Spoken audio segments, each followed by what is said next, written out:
but only if you genuinely enjoy stepping into the past with me. And let me know in the comments where you're tuning in from and what time it is for you. It's always fascinating to see who's joining us from around the world.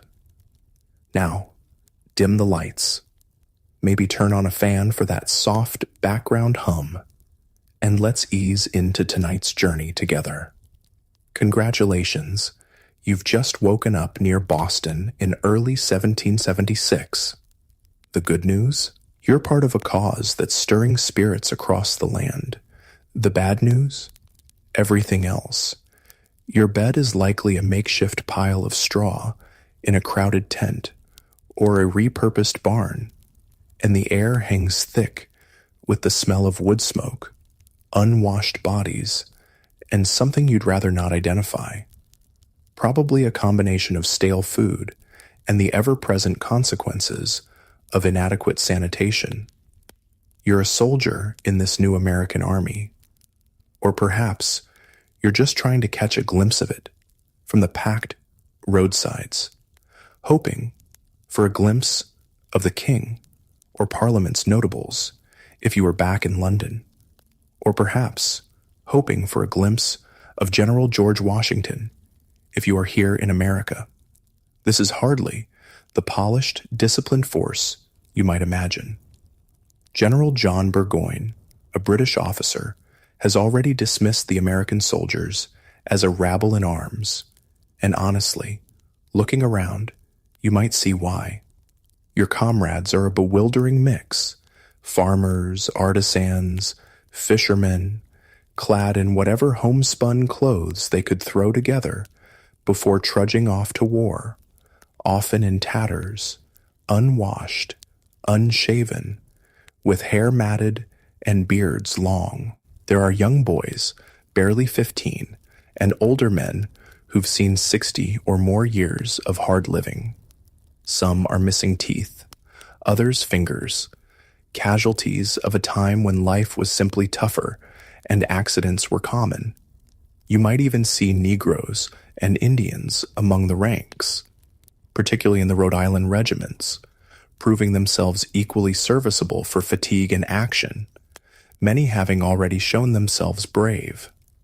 The food, surprisingly, isn't terrible, at least not yet. You can count on meat or fish most days, and fresh produce is available at low prices rolling into the camps. You might even enjoy a breakfast of warm bread, good camp butter, and a dish of coffee, or a hearty dinner of pork and cabbage.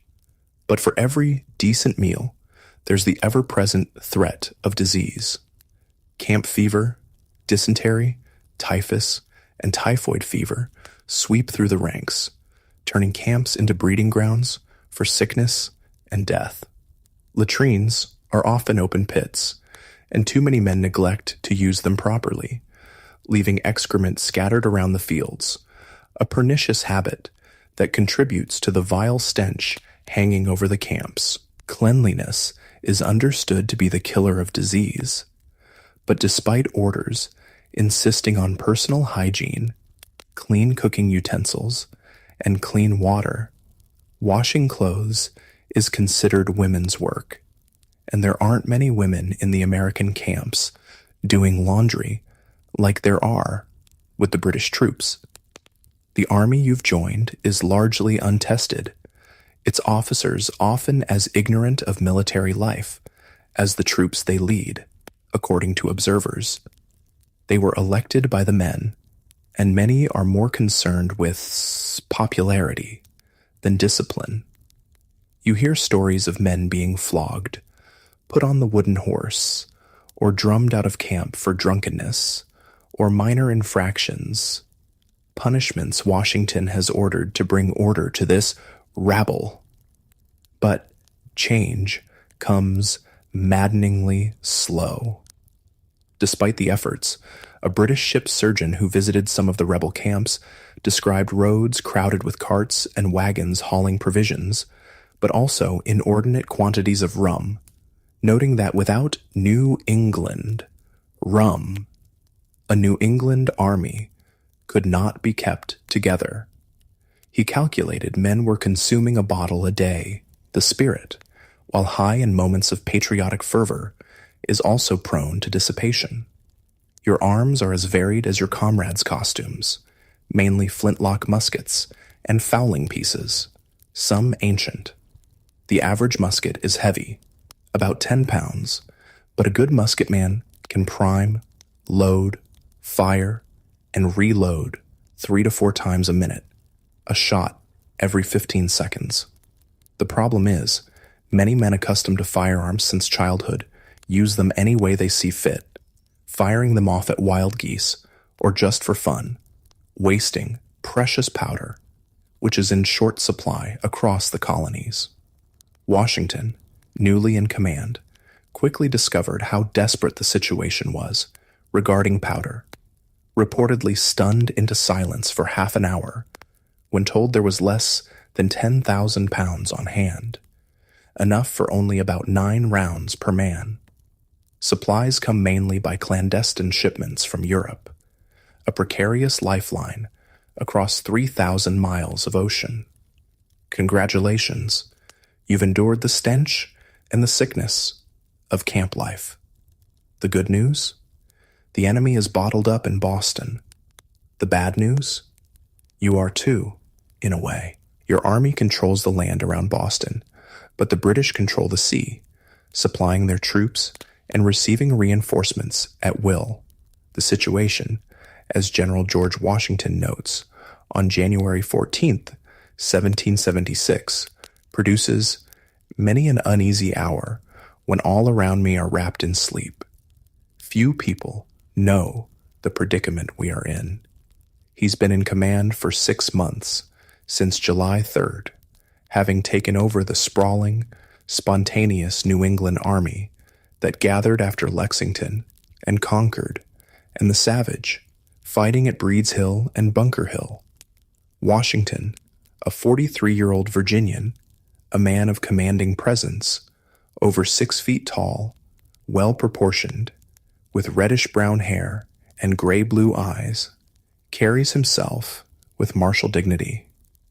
He's accustomed to respect, amiable and modest, but with a certain distance in manner. He had little prior military experience beyond backwoods warfare and the disastrous Braddock campaign, never having led an army in battle or directed a siege. Yet, Congress appointed him commander-in-chief of the Army of the United Colonies. He himself feels great distress, conscious his abilities may not be equal to the trust, but seeing the importance of the glorious cause, he accepts the momentous duty. He quickly sets about organizing the army, which still has no flag or uniforms.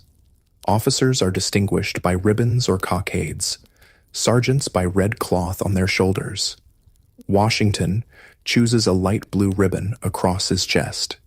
He insists on discipline. New rules and regulations are read every morning after prayers. He reviews the defenses on horseback almost daily. Yet, despite the changes, the army remains largely composed of citizen soldiers, many unused to being told what to do every hour of the day, preferring to do as they please. This puzzles Washington, who struggles with a mounting contempt for what he sees as the unaccountable kind of stupidity in the lower class of these people and the officers who cater to them to get reelected. However, Washington finds a few remarkable men, untried but with ability. Nathaniel Greene, a 33-year-old Rhode Island foundryman, self-educated, good-natured, and a born leader who had never set foot on a battlefield before joining the army 6 months ago. Despite a stiff leg and occasional asthma, Greene proves tirelessly hard-working, applying himself every waking moment, often sleeping only a few hours a night. He quickly becomes an object of confidence for Washington, always in agreement on matters of consequence. Another is Colonel Henry Knox, a 25-year-old Boston bookseller, big, gregarious, and highly energetic, despite a fouling peace accident that destroyed 2 fingers on his left hand. Knox, like Greene, is self-educated, reading all he can on gunnery and tactics. Washington had decided the army at Boston was insufficient, and the king had dispatched reinforcements and 3 of his best major generals, William Howe, John Burgoyne, and Henry Clinton. Howe, a member of Parliament, had earlier said he would decline a command in America, but now duty called.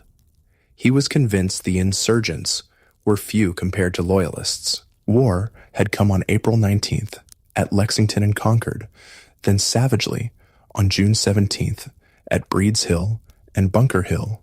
Bunker Hill was proclaimed a British victory, but His Majesty's forces suffered over 1,000 casualties in an appalling slaughter before gaining the high ground. As acidly observed, a few more such victories would surely spell ruin for the victors. By summer's end, a British ship docked at Plymouth, bearing 170 sick and wounded officers and soldiers from Bunker Hill, all in great distress, some without legs or arms, clothes hanging on them like loose morning gowns. So much were they fallen away by sickness and want of nourishment. Near 60 women and children, widows of the slain, were on board, exhibiting a shocking spectacle. The vessel itself, though very large, was almost intolerable from the stench. The miseries of the troops still besieged at Boston, and the Loyalists who took refuge there, were also described in London papers. The scene: melancholy, disease, and death. The soldiers, almost lost for want of fresh provisions, like birds in a cage. On the afternoon of October 26, 1775, King George III rode in royal splendor to Parliament to address the increasingly distressing issue of war in America. In an age that adored ritual and pageantry, it was a scene hardly to be improved upon, with 60,000 people lining the route. The king, 37, hard-working, and duty-bound, believed America must be made to obey. He had no doubt the nation saw the conduct in America in its true light, and compelling obedience was necessary. In the House of Lords in March, Lord Sandwich, First Lord of the Admiralty, looked incredulous when challenged on winning the war. "Suppose the colonies do abound in men. What does that signify?" he asked. "They are raw, undisciplined, cowardly men." General James Grant boasted he could march from one end of the continent to the other with 5,000 British regulars, a widely quoted claim. By the crisp, sunny afternoon of October 26th, George III's popularity seemed higher than ever. He entered the House of Lords, flanked by peers, addressing Parliament on the desperate conspiracy and rebellion in America. He declared America in rebellion and confirmed he would commit land and sea forces, including unnamed foreign mercenaries, sufficient to end it. He denounced the leaders for seeking independence, something they had not yet openly declared. Parliament, Tory and Whig, denied the supremacy of Parliament in determining what was best for America. Even Edmund Burke referred repeatedly to our colonies. Despite heartfelt opposition speeches, calling for conciliation, warning of ruinous consequences, and questioning the hiring of foreign troops or shedding British blood, the votes in both houses overwhelmingly supported the king's stance, defeating the opposition by more than 2-1 in the Lords, and an even greater margin in the Commons. The debate in the Commons lasted until 4 in the morning. Congratulations, you've survived the political pronouncements and the looming threat of more war. The good news? Washington is making plans. The bad news? His first plan is to send 1,000 men into the wilderness of Maine to attack Quebec, a hastily conceived, secret expedition based on too little knowledge of the terrain. His second plan is to end the waiting and strike at Boston, even if it means destroying the town, despite formidable British defenses and insufficient American artillery and gunpowder. He wants a speedy finish, convinced no danger is to be considered when put in competition with the magnitude of the cause. He convenes a council of war on September 11th, 1775, asking his generals whether they can make a successful attack on Boston by means of boats. 3 major generals and 4 brigadiers are present, including the only professional soldier, Major General Charles Lee, a former British officer with a sharp mind, a strange appearance, and a love for dogs. Lee, Washington's second-in-command, is self-assured, highly opinionated, moody, and ill-tempered. Boiling Water, his Indian name. He thinks Washington's appellation, Excellency, is absurd, but acknowledges Washington is the first officer in military knowledge and experience we have in the whole army. General Artemus Ward, a heavy-set Massachusetts farmer and storekeeper who had overall command before Washington, is present, considered a good man, a thorough New England man, though uninspiring, fat, old church warden to Lee. The council discusses Washington's amphibious assault plan. They know winter is approaching, the troops lack barracks and firewood, and enlistments are expiring. Disbanding one army before assembling another could mean ruin. Gunpowder is short, but enough for an attack. They consider the hazard, the loss of men, and the consequences of failure. After discussion, they unanimously agree not to attack. Not for the present, at least. It is a sound decision. The hazard is too great. The chance of disastrous failure real. Men could be stranded on mudflats under fire. It could be another Bunker Hill slaughter. Washington accepts the decision, but continues work on flat-bottomed boats, and writes to John Hancock he has not wholly laid it aside, sensing many in Congress are as impatient as he with the stalemate. By late November, re-enlistments are alarmingly few. Fewer than 1,000 of 10,000 men agree to stay. Washington advises Congress that some stimulus besides love of country, like paying troops in advance, is needed. His war chest is empty. The troops haven't been paid for weeks. Morale is low. He confides in Joseph Reed, his invaluable secretary, that his situation is truly alarming, and General Howe is well apprised. He feels a dearth of public spirit and want of virtue among the Yankee soldiers. A dirty, mercenary spirit pervades the whole. He writes he would never have accepted command had he foreseen his difficulties. Congratulations. Winter has come, but with it, opportunity. The good news? Colonel Henry Knox is on his way with cannon from Fort Ticonderoga. The bad news? The journey is brutal. His army is shrinking, and the British still seem to underestimate you. On November 21st, the first snow falls. Winter is here, with bitter winds. Distress is reportedly extreme in Boston.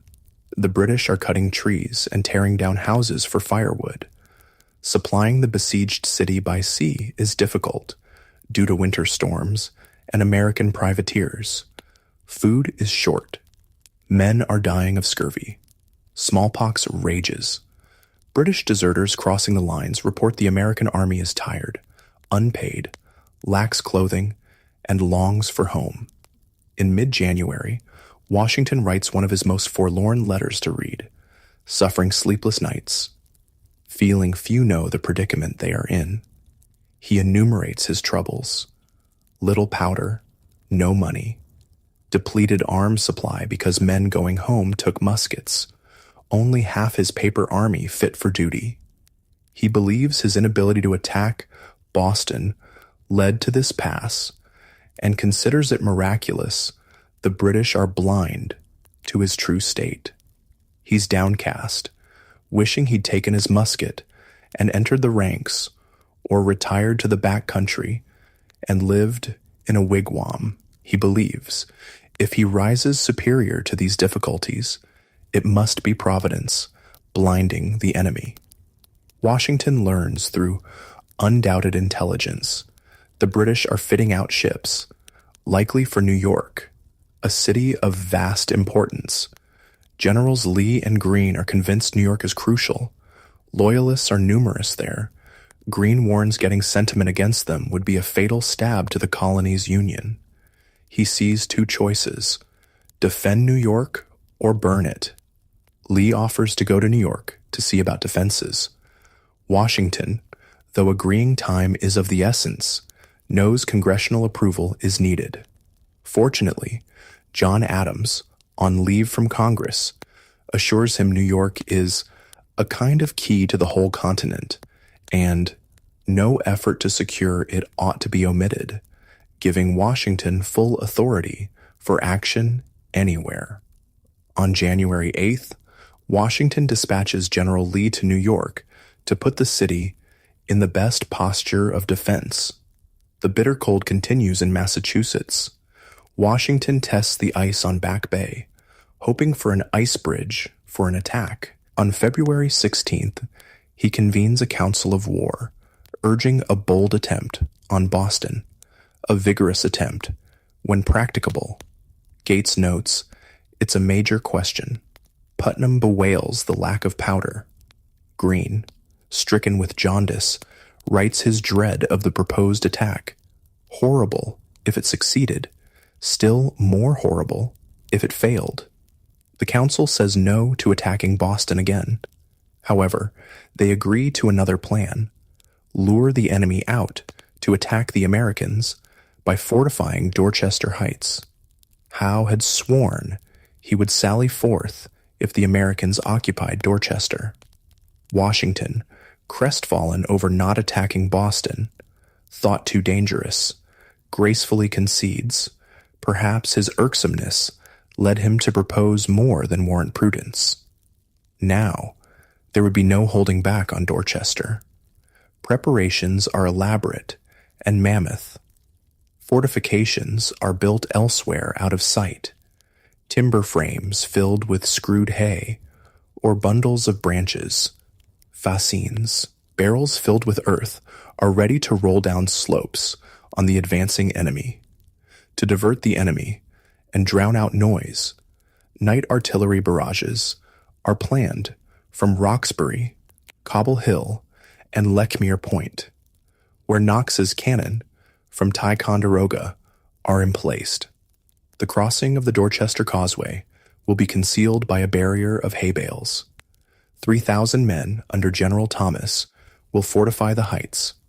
4,000 more will stand by at Cambridge for an amphibious attack on Boston once the British assault on Dorchester begins.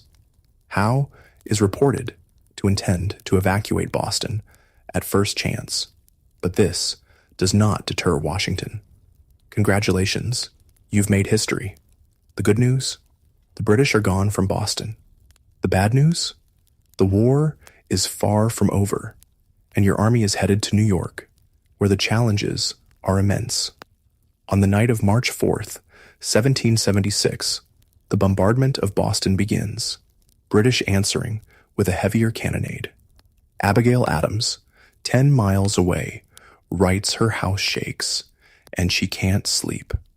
Little damage is done, mostly noise, just as Washington wished. On the crucial third night, March 4th, the roar is furious. British Captain Charles Stewart describes sheets of fire, and inhabitants in horrid situation, women crying for protection. From American lines, Lieutenant Samuel Webb hears cries of poor women and children. At the first crash of guns, General Thomas and 2,000 men move rapidly and silently across the Dorchester Causeway, shielded by hay bales.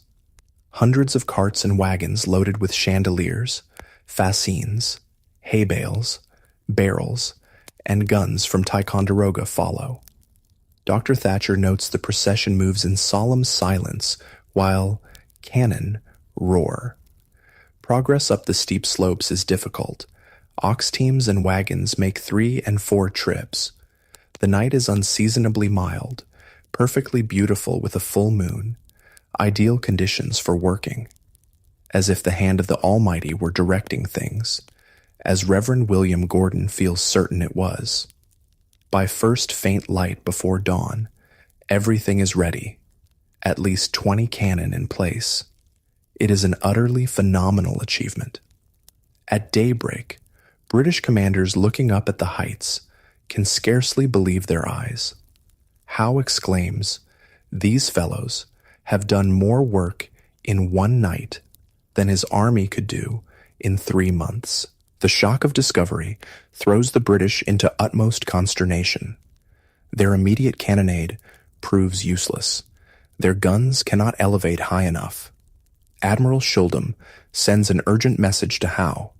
No ship can remain in the harbor unless the rebels are removed. Howe must attack.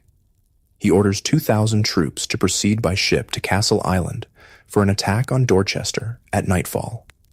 Captain Archibald Robertson thinks the plan little short of madness. The fate of the whole town, if not America, at stake. By nightfall, a storm rages, with hail mixed with snow and sleet. By midnight, the wind blows almost a hurricane. Windows are smashed, fences blown over. 2 British transports bound for Castle Island are blown ashore. American Lieutenant Isaac Bangs calls it the worst storm he ever exposed to. Clearly, no British assault will happen that night. The morning after, the storm continues, rain driving. General Heath concludes, "Kind heaven intervened." Howe calls off the attack and gives orders to prepare to evacuate Boston.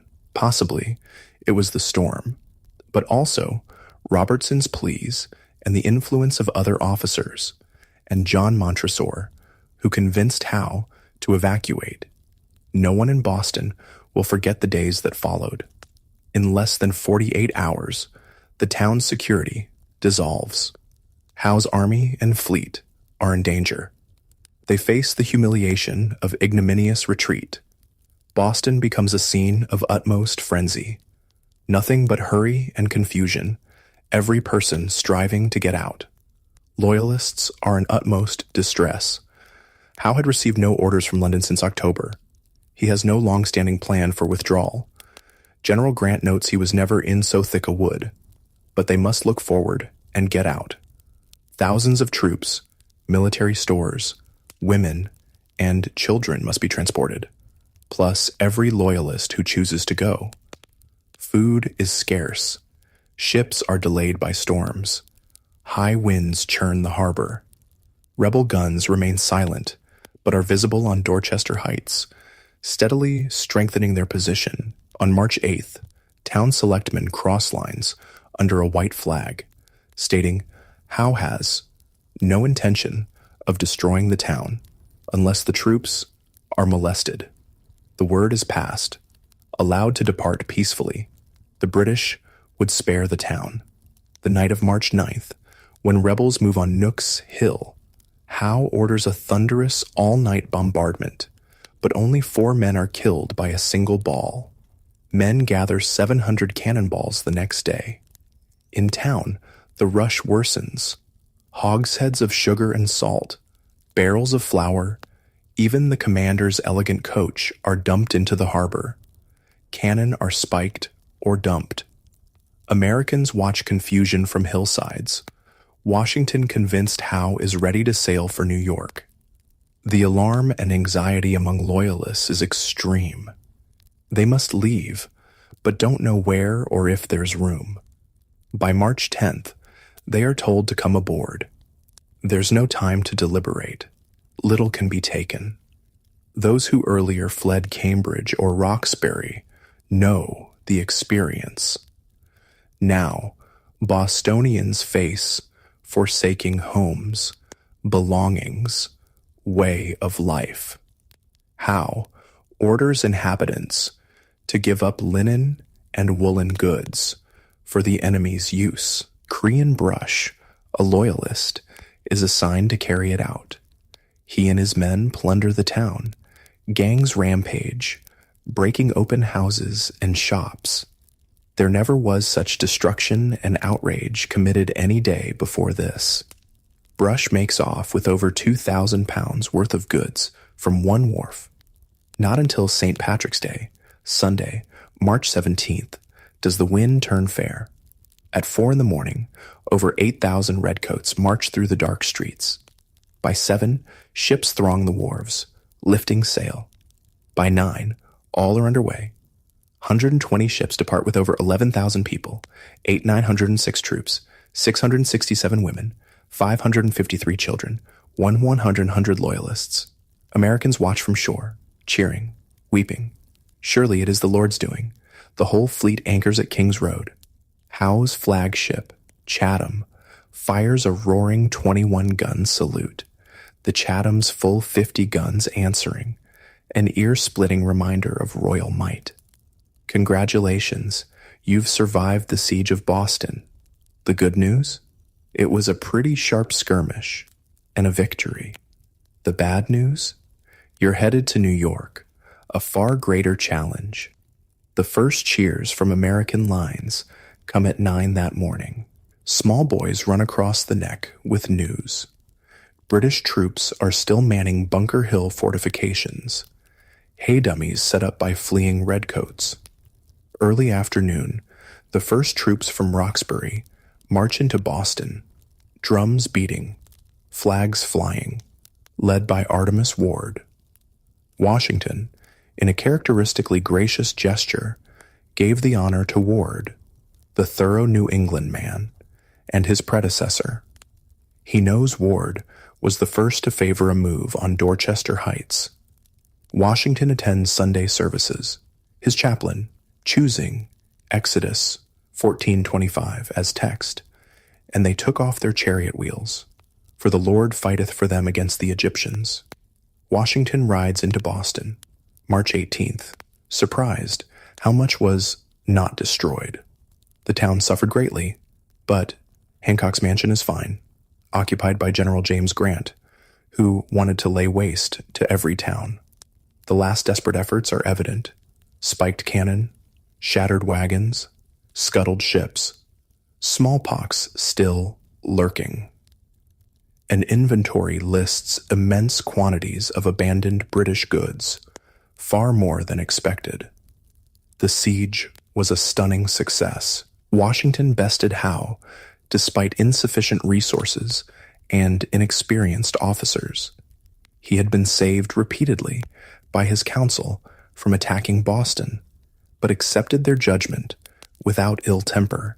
He kept his head, health, and strength, bearing up under immense weight.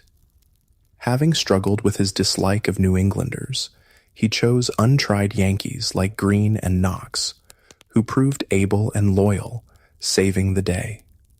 Washington never again speaks ill of New Englanders, because they are New Englanders. He has no illusions about what lies ahead. The humiliation the British suffered could make them a more formidable foe. Washington senses great political change is in the offing, attributed partly to common sense. Paine's pamphlet argues, the sun never shined on a cause of greater worth, pleading for separation. The king's speech in October, with charges of traitorous rebellion and foreign assistance, ends any hope of reconciliation. Washington himself feels determined to shake off all connections with Britain, not under covert, but in words clear as the sun. At Cambridge headquarters, Washington declares a new army, entirely continental, commencing New Year's Day, 1776. He raises a new flag, 13 red and white stripes with British colors in the corner. The British in Boston mistake it for a flag of surrender. Congratulations! You've made it through the winter, and the British are gone from Boston. The good news? You're on the move, heading for New York. The bad news? The journey is rough, the roads are terrible, and the enemy fleet is massive. For 2 weeks, the army marches through the untroubled countryside of New England, columns winding, showing the first faint signs of spring. Citizenry turn out to cheer, offer food and drink. Large armies are an unfamiliar sight. Hurry is the order of the day. Washington is in extreme hurry to reach New York. Nathaniel Greene and his artillery are to move as speedily as possible. Marching is tiring, but spirits are greatly improved by being on the move and the warm reception. Joseph Hodgkins, the Ipswich cobbler, finds New York exceeds all places he's seen, but the living is excessive dear. Lieutenant Isaac Bangs, a Massachusetts soldier, finds the level of piety alarmingly low in New York, worrying what consequences this will have for the cause. He attends services of different denominations, likes the Dutch church best, preferring the priest's piety to the English church's pomp, though he understands no Dutch. He investigates the city's darker side, the Holy Ground, a slum and brothel district, finding immense, brutal gratification easily indulged in. Worrying the army will be debauched.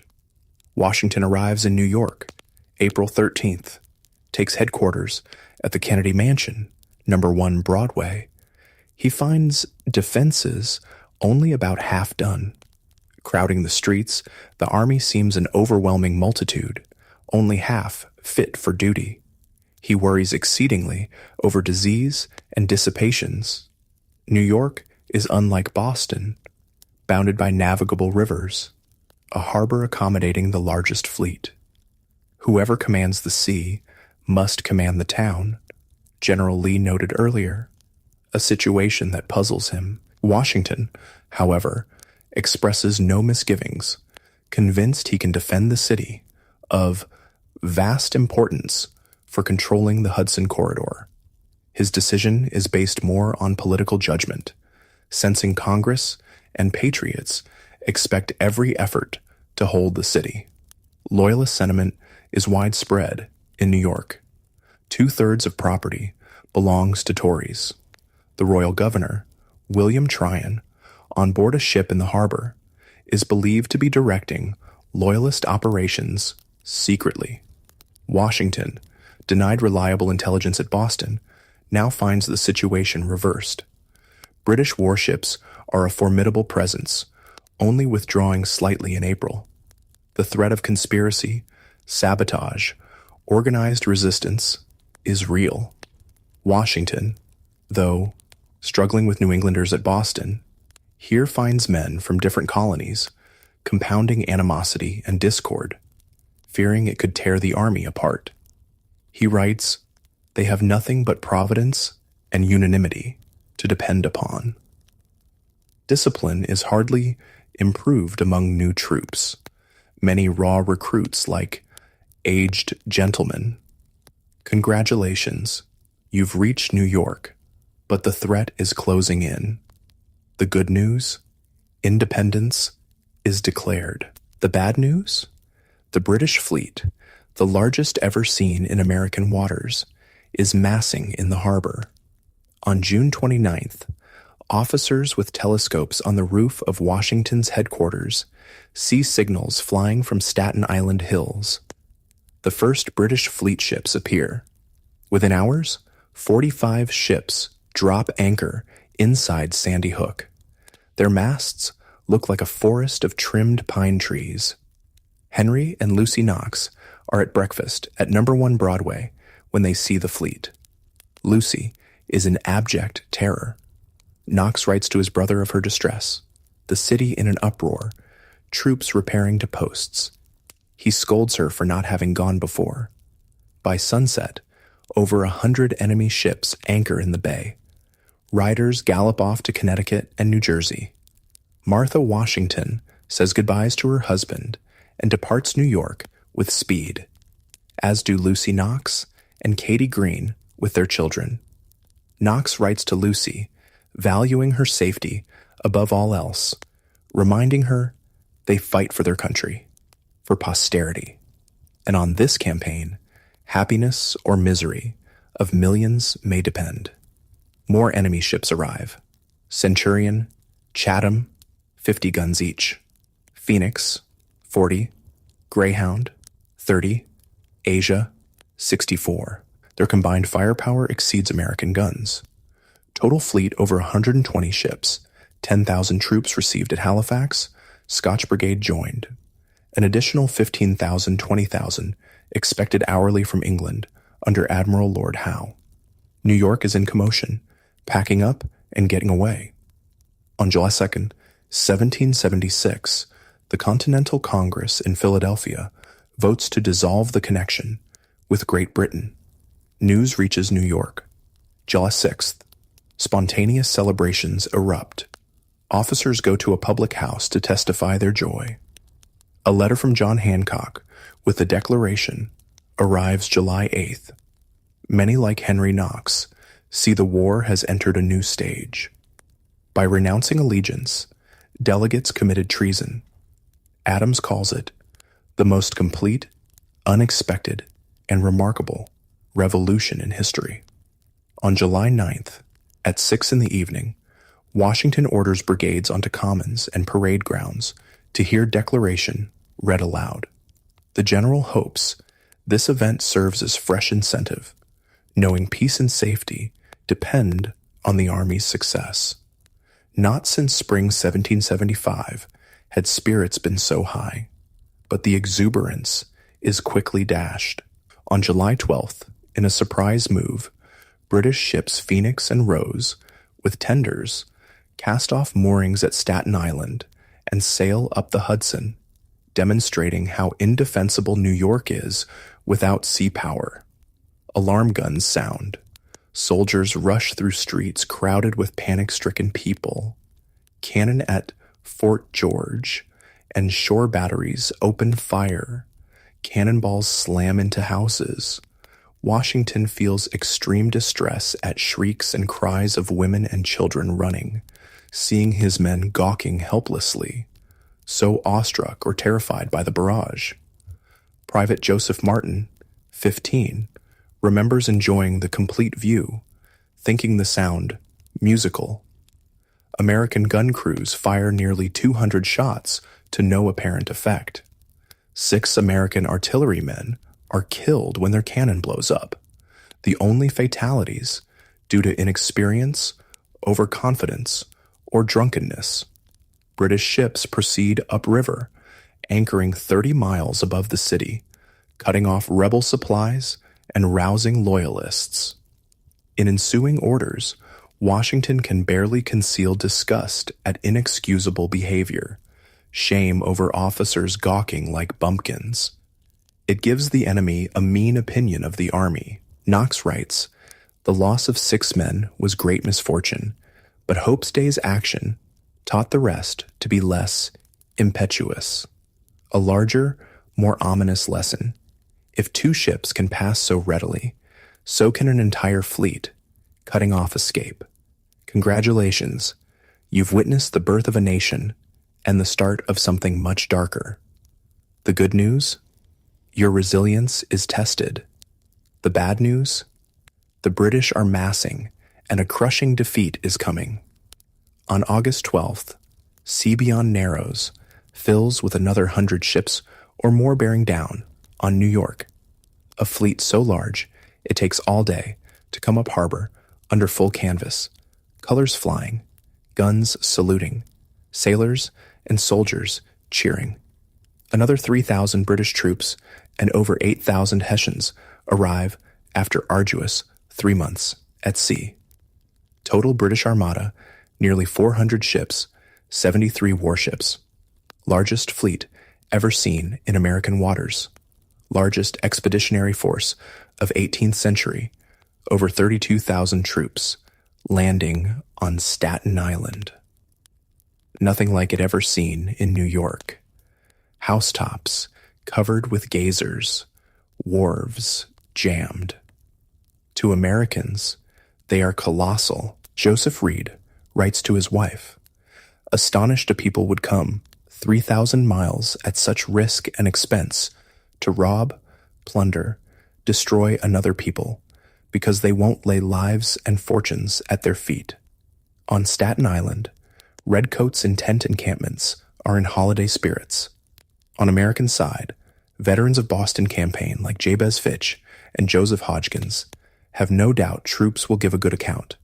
Confidence bolstered by distorted notions of own strength. Enemy is coming in almost every day, perhaps 25,000. One paper says American Army numbers 70,000. New arrivals look like soldiers, in smart uniforms, well-armed, marching into town full of pride. Delaware Blues, 800 men, in handsome blue coats, white waistcoats, buckskin breeches, white woolen stockings, fine English muskets. Maryland Battalion, men of honor, family, fortune, better armed, dazzling in scarlet, lined with buff. John Glover's Marblehead fishermen wear blue jackets of sailors. Deserters are increasing. New recruits difficult due to bumper harvest. Complaints are without number. Some leaving to take up hay, grass, hoe corn. Others with families sick. Wickedness prevails very much in camp. Lieutenant Joseph Hodgkins learns of his small son's death at home. Heavy news. Camp fever epidemic in summer heat. Vile water here sickens us all. Men die of dysentery, putrid disorders. Many sick won't go to hospital. Cleanliness insisted upon, vaults covered daily, new dug weekly. But infectious filth is the killer, caused by disease. It's thought anywhere from 3,000 to 6,000 men are sick. Washington's men daily diminishing. English visitor, they desert in large bodies, are sickly, filthy, divided, unruly. Putrid disorders, smallpox carried off great numbers, 6,000 in hospitals. General Heath estimates 10,000 ill. Those not taken down live with dread. These things are melancholy, but they are nevertheless true. Washington hopes for better. Washington's quandary. Where will British strike? How to apportion strength? He feels compelled to divide army, violating old rule of battle. Never divide force, facing superior enemy. Splits army roughly equally, relying on ability to move men over East River. He worries landing on Long Island is a diversion for full assault on New York. Greene stresses concern. New troops on Long Island, strangers to the ground, are undisciplined, inexperienced, poorly armed, poorly equipped, won't support each other. Ground is crucial. Congratulations. You're about to face the largest battle of the war, and it's not going well. The good news? Some of your officers fight valiantly. The bad news? You are completely outmaneuvered and suffer a crushing defeat. On August 27th, 1776, the Battle of Brooklyn, or Long Island, begins. British land on Long Island. By noon, 15,000 men and 40 artillery pieces landed, smoothly assembled. Cornwallis presses inland. Loyalist welcome is effusive. British sailors regale themselves with apples. Hessian officer describes burned houses, fields in ashes, roads lined with dead cattle, old people looking sadly at what was a paradise. To invaders, American affluence shows they grew rich at Britain's expense. Word reaches New York early, but Washington misinformed about size of enemy force. 9,000. He concludes, landing is faint, dispatches only 1,500 more troops to Brooklyn. Total there, less than 6,000. Expectation of larger strike at New York or up Hudson persists. Jabez Fitch's regiment marches to Brooklyn, told to halt and wait. Many reports, various sizes of enemy force within 4 miles. Fitch and men know not what to believe.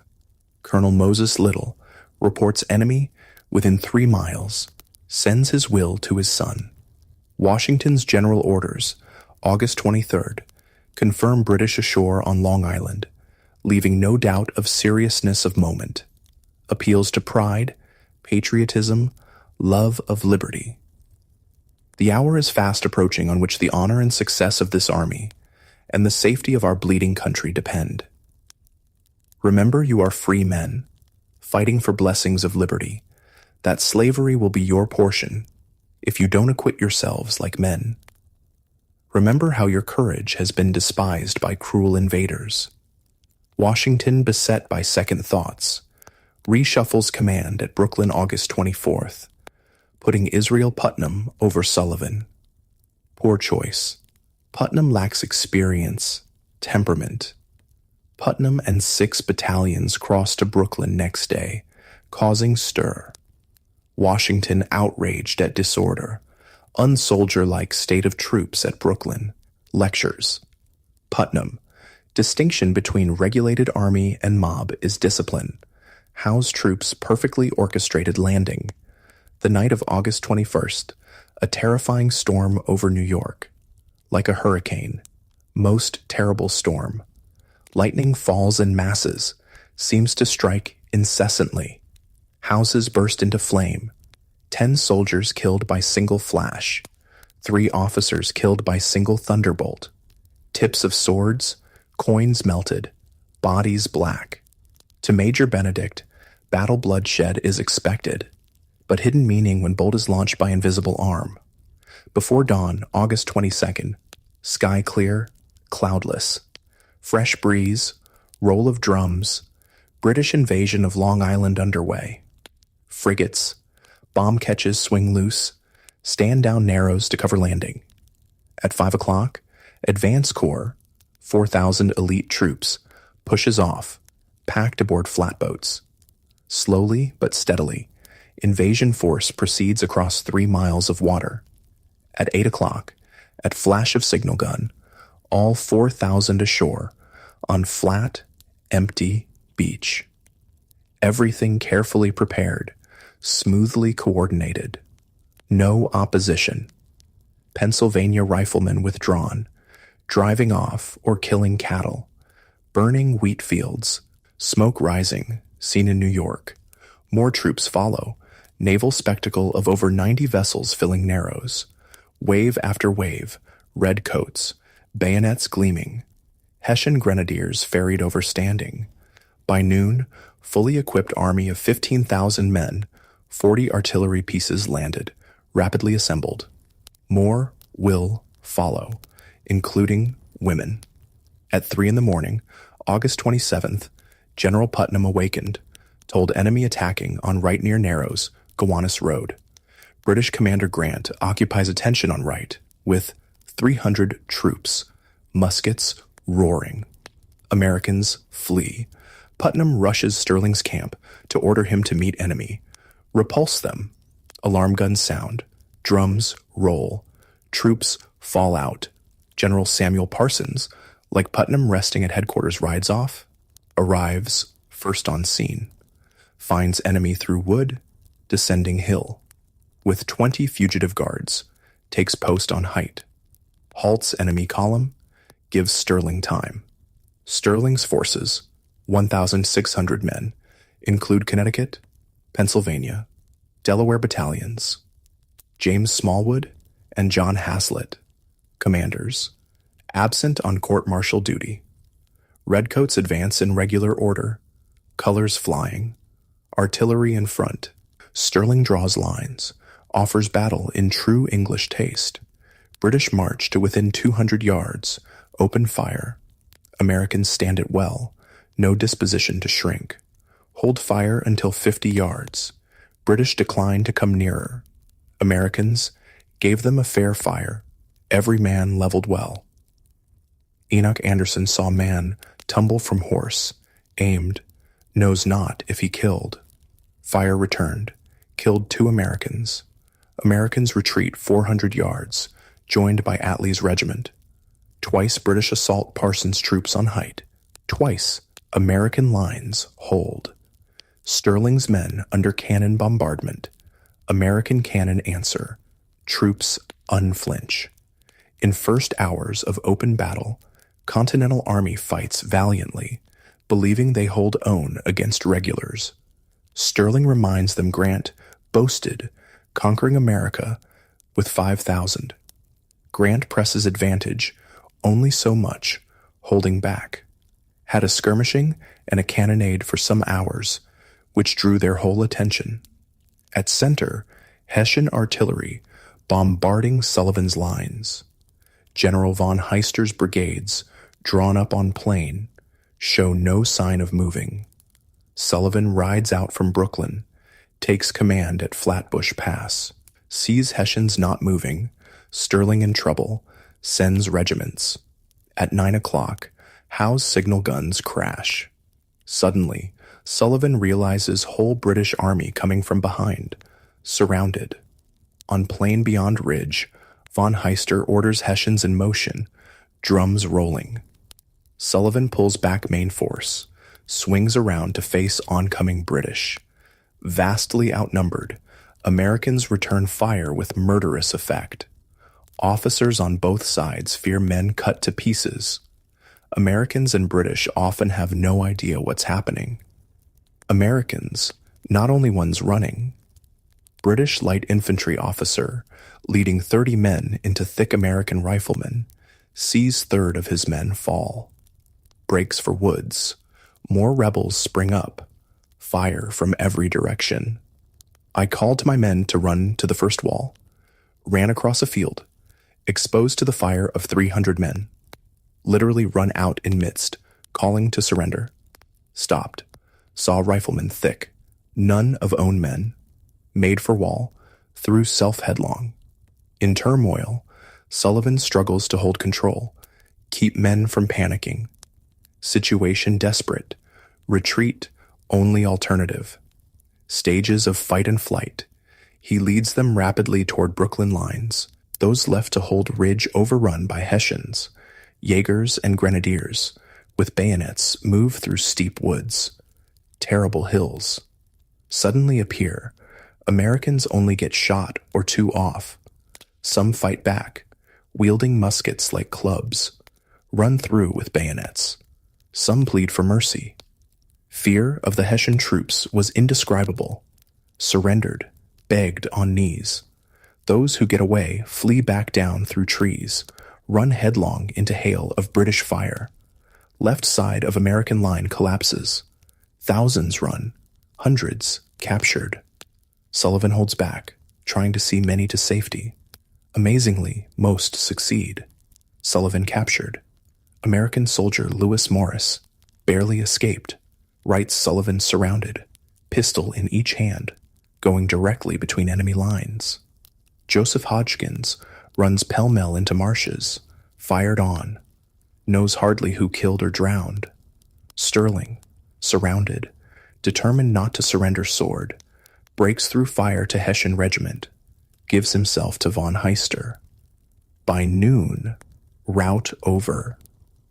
British, advanced so rapidly, want to keep going, carry attack to Brooklyn Works. Many British officers feel no time to stop, but Howe orders halt. In original plan, Clinton said principal attacks shouldn't be pushed too far.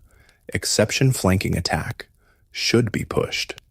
Clinton later writes little inclination to check ardor, seeing enemy flying in panic. Howe recalls mood of men, required repeated orders to desist.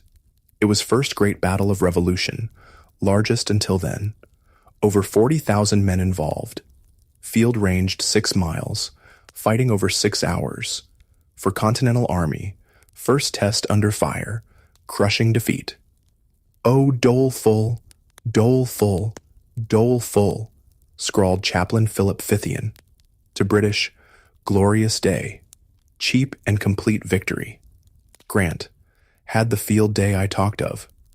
If a good bleeding can bring those Bible-faced Yankees to their senses, the fever of independency should soon abate.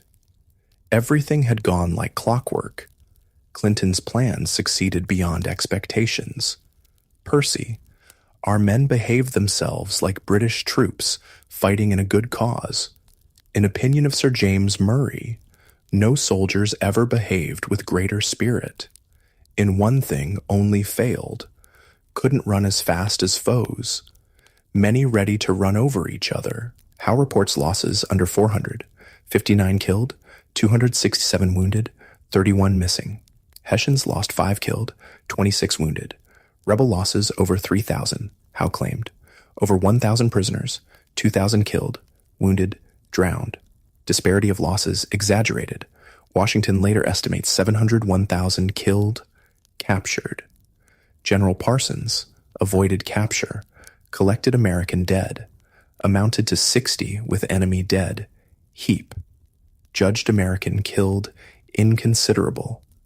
Some officers in thick of fight convinced British suffered more killed, but British took most prisoners. Few Americans admit severe defeat. Actual losses, dreadful. 300 killed, over 1,000 captured, 3 generals, Sullivan, Sterling, Woodhull. Sullivan and Sterling treated courteously, dined with Lord Howe on Eagle. Woodhull died of wounds weeks later. Among prisoners, Captain Samuel Atlee, Lieutenant Jabez Fitch. Atlee subjected to most scurrilous and abusive language, asked why they weren't bayoneted. Jabez Fitch fought through day, surrendered when surrounded, confined with prisoners in barn, comforted friend, Captain John Jewett, bayoneted twice in excruciating pain. Jewett made Fitch promise to describe death to wife, died from bayonet, after he was taken prisoner and stripped. Accounts of bayoneting Americans common. Stories of Hessians pinning Americans to trees. Letter by unnamed British officer in Massachusetts. Spy describes readily surrendered Americans dispatched. Hessians and Highlanders gave no quarters.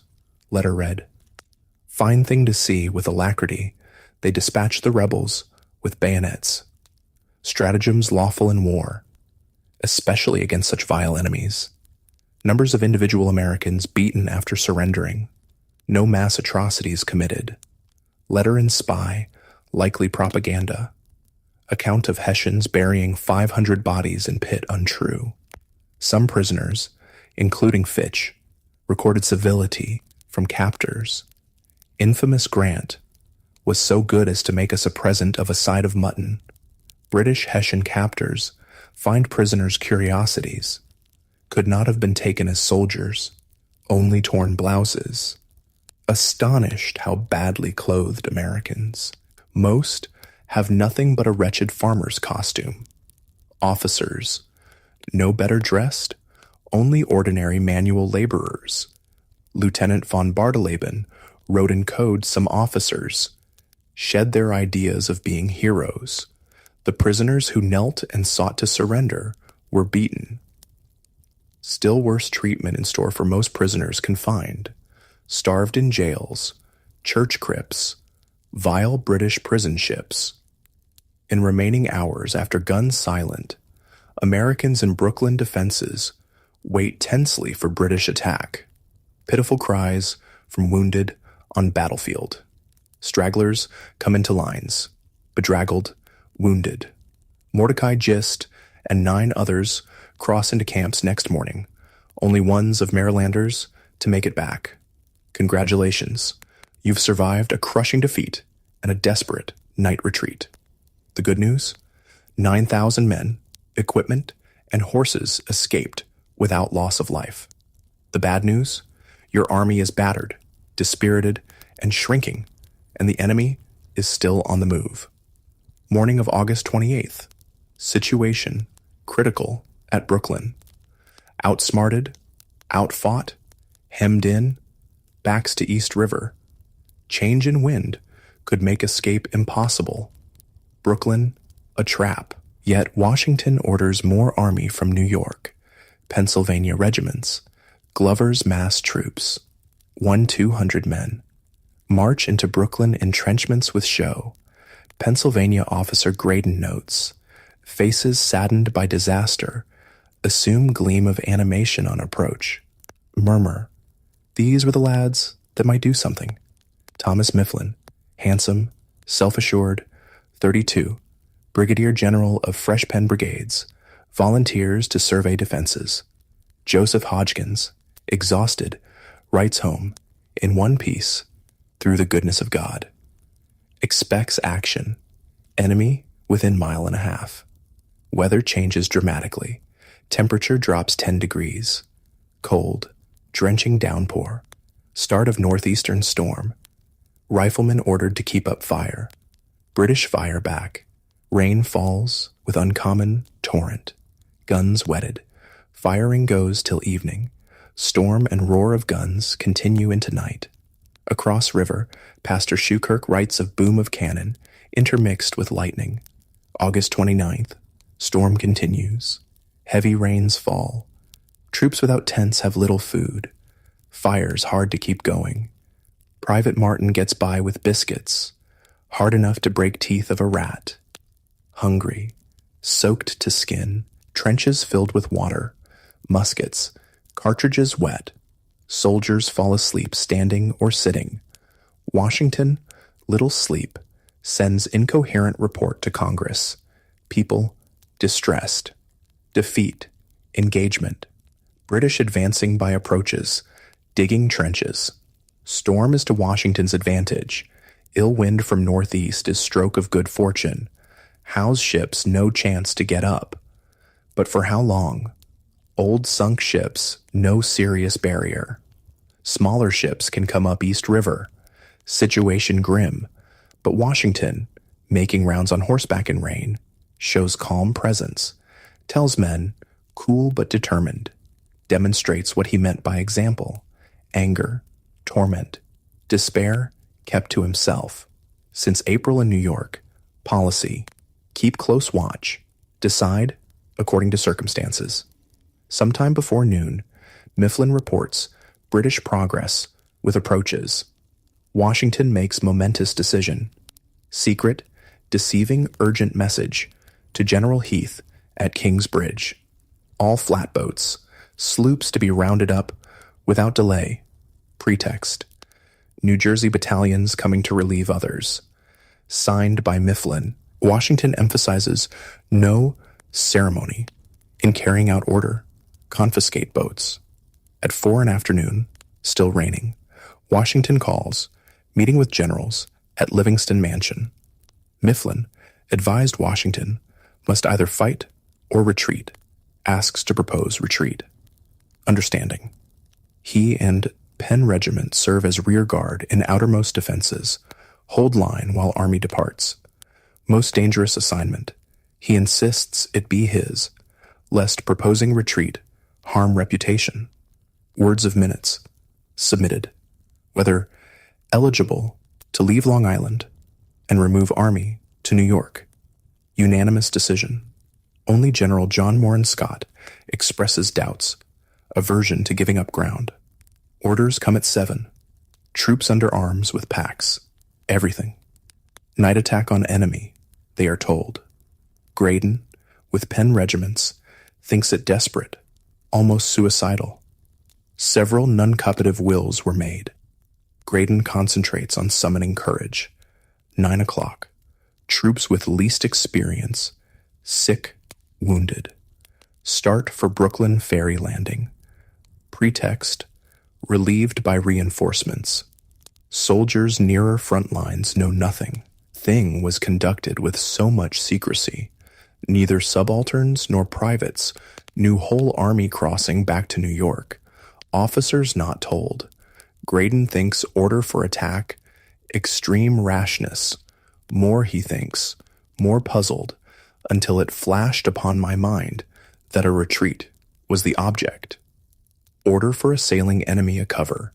Fellow officers dared not suffer themselves to believe it. Others think night escape, true intent. Weigh risks. Major Benjamin Talmadge thinks it formidable obstacle to move large body across mile-wide river with rapid current. Enemy, victorious, disciplined, numerous, fleet-stopping navigation. Rain stops. Northeast wind keeps blowing, proving deterrent to American retreat. First troops at ferry find river rough. No boats can cross. Stand and wait. General McDougal, in charge of embarkation, sends message. No retreat tonight, with conditions. About 11 o'clock, wind dies down, shifts to southwest. Small armada of boats, manned by Glover's Mass, sailors, fishermen, starts over river from New York. Glover crossing to give directions. Glover's men, crucial, extraordinary seamanship, negotiate, swift, contrary currents in loaded boats, water inches below gunwales, in pitch dark, no running lights. Few had so much riding on skill. Boats work back and forth. More troops ordered to withdraw from lines. Tedious was the operation through mud and mire. Wagon wheels muffled with rags. Talking forbidden. Strictly enjoined not to speak, or even cough. Move like specters. One regiment leaves station. Remaining troops fill vacancies. Graydon. Third night without sleep for many. Washington rides to Ferry Landing. Takes charge. Orderly withdrawal of army considered most difficult maneuver. Ragtag amateur army, making night withdrawal in perfect order. Silence seems more than hoped for. Worst fear, British discover, descend with superior force. Troops in Mifflin's vanguard still holding outer defenses, knowing chance of annihilation, if enemy wiser. Event of British attack. Fall back. Rally at Old Dutch Church. Hours pass. Sound of British picks. Shovels digging. Garrison at Fort Sterling. Ordered to stay through night as cover. About 2 in morning. Cannon goes off. No explanation. Graydon speculates. Gun discharged, spiking it. Rest of life, Graydon remembers scene in Shakespeare's Henry V. Long night wait before Agincourt. Similar interval of dread suspense. Approximately 4 o'clock, still dark, young officer Major Alexander Scammell rides through outer defenses, looking for Mifflin. Scammell, 29, Harvard graduate, attorney, aide-de-camp to Sullivan. Tells Mifflin boats ready, Washington waiting for remaining troops. Mifflin mistaken. Scammell insists. Ridden from extreme left, ordered troops to march for ferry. Mifflin orders, hand, to form. Regiment. Move out. Scammell mistaken. Blunder could spell disaster. Troops leave trenches. Start for river. Without delay.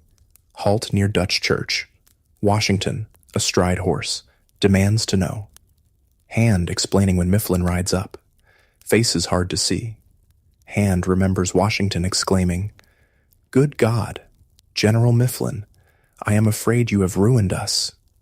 Mifflin responds with some warmth, obeying Washington's orders by Scammell.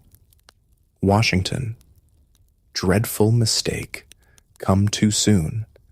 Much confusion at the ferry, must turn back to posts. Weary troops held lines, counted hours, till relief, waited in dark. Moment of extreme difficulty, trying business to young soldiers. Graydon, whoever has seen troops in a similar situation, knows how to appreciate the conduct of these brave men. Return to lines. Had the good fortune to recover our stations, without the enemy perceiving what was going forward. At Ferry Landing, Troops, supplies, artillery loaded aboard boats. Everyone worked furiously. Connecticut soldier remembers making 11 crossings. Exodus not moving fast enough. Some heavy cannon mired in mud, left behind. Time running out. Nearly morning, large part of army still waiting. Without night curtain, escape doomed. Incredibly, circumstances intervene. Just at daybreak, heavy fog settles over Brooklyn, concealing everything. Fog so thick, soldier could scarcely discern man at 6 yards. Even with sunup, fog dense. Over on New York side, no fog. At long last, Mifflin, rear guard, troops at Fort Sterling summoned. Supposed we did not linger. Major Tallmadge, with regiment among last, thinks he saw Washington on ferry stairs staying to end. Graydon estimates 7 in morning, perhaps later, landed in New York. In less than hour after, fog disperses, enemy visible on shore left behind.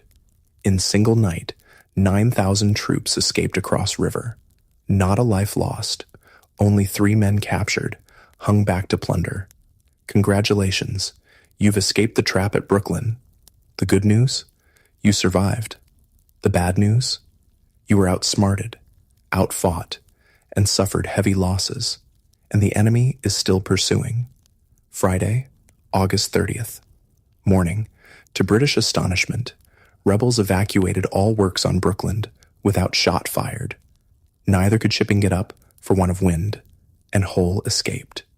Immediate British reaction, utter astonishment. Rebel army vanished under noses. Surprise no less than at Boston. Difference, relief, not dread. Brooklyn, and defenses theirs for taking, rebels on the run, cannot yet account for their precipitate retreat. Grant fails to understand why Americans abandon massive fortifications so readily. General Howe performed admirably, deserved success. Lesson of Brooklyn. Pushed, Americans won't face King's troops again. Percy. Feel severely the blow of the 27th. Think rebels never stand before them in field. Everything seems over. Campaign will put total end to war. Predicts business pretty near over. Clinton, proud of role, writes sister expects to be home by Christmas. Many officers come to see rebel works. Enjoy view from Fort Sterling. Most beautiful and fertile spot, yet seen in America. Disturbed only by reek of unburied dead. Rebels, flight, behaved very ill as men. Some, including Grant, saw Americans made daring, superbly executed move. Wisely, gotten out when they did. Very ably effected retreat. Charles Stedman calls retreat particularly glorious. Saw peril of change in wind. Phoenix rose up East River, would cut escape. Retreat commended. Washington's leadership during retreat. Good luck played large part. Wars not won by withdrawals. Successful evacuation cannot compensate for losses. 1,000 plus prisoners, dead, wounded. Battle of Brooklyn, a fiasco. Washington, indecisive, inept. First command on large field, he and officers failed. Made to look like fools. From moment he took command in New York, Washington put himself in impossible position. Failed to recognize whoever commands sea must command town. Ignored warning, dividing army, counted on ability to respond to circumstances, moving forces across East River, on eve of British attack, still baffled over whether it was real thing, what to do. British everything went as planned, landing to battle. Washington, almost nothing went as planned. Assumption of frontal assault, heart of American strategy, wishful thinking. Outmaneuvered, battle over before it began. Forgot happening on land, anguished over being outflanked by water. How could man insistent on things done so, McCullough writes, care so little about details? Jamaica Pass unguarded, impossible to explain. Spent day at Brooklyn studying situation. Washington never accounted for his part. For many, escape proof of ability, ease humiliation. Americans rightly claim vastly outnumbered, showed courage, tenacity. General Putnam blamed for not ordering Sterling to withdraw sooner. Sullivan blamed for knowing too little terrain. Both faulted for leaving Jamaica Pass unattended.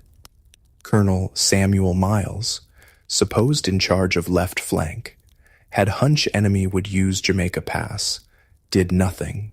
Sterling, for all bravery, criticized for fighting on open field. Many, including Henry Knox, insist Nathaniel Greene, familiar with details of Gowan Heights, would have met stiff opposition at Jamaica Pass. Things gone differently. Possibly. Greene's illness, absence, one of Washington's severest blows. Washington largely blames Sullivan for little vigilance at Jamaica Pass, implying Greene wouldn't allow surprise. But British victory, certain all day. Struggle lasted longer, cost greater, but outnumbered. Without control of sea, Army never had chance. Howe's decision not to continue attack, afternoon subject of speculation. Severest critics, Captain John Montresor, morning of August 30th, first to discover Americans vanished. No question, Howe should have pressed attack. Failed grievous mistake. Never pursues his victories. Montresor's assessment.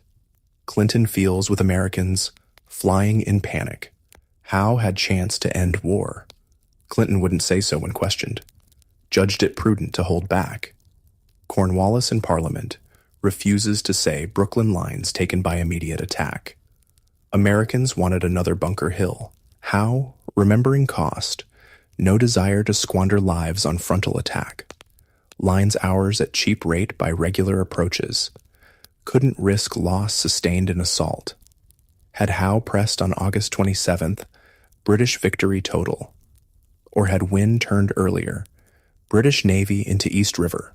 War and chances of independence, long delayed, even ended. When news of battle, Howe's exaggerated losses reached London. Sensation.